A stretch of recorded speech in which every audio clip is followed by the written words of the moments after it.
In this video is tatalakayin natin yung about sa constructor and destructor.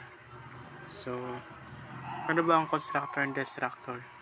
Kumbaga sila yung taga-erase ng mga objects o yung mga sulat na after mong nilagay is mawawala. Kumbaga, ginagamit yun as privacy.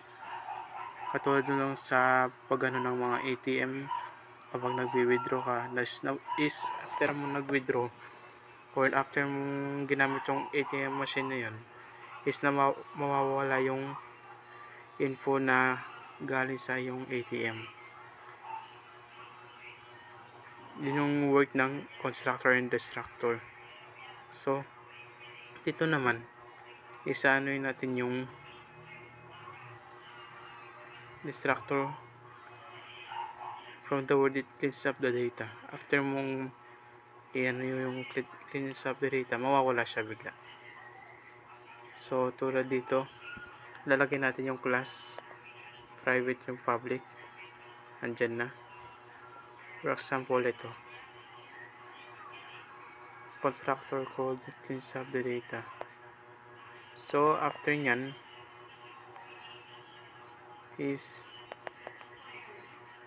kung di mo mismo talagang lalagay yung main object, hindi lilitaw yung constructor and destructor.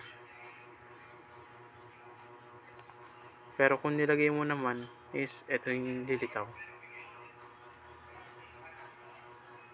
Ito siya. Try natin hindi ilagay.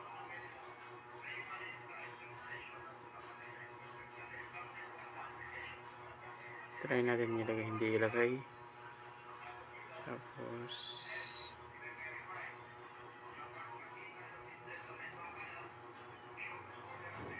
hindi siya lumitaw.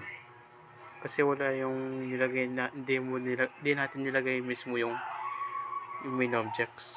Pero kung lalagyan natin, tulad nung kanina, ganito siya.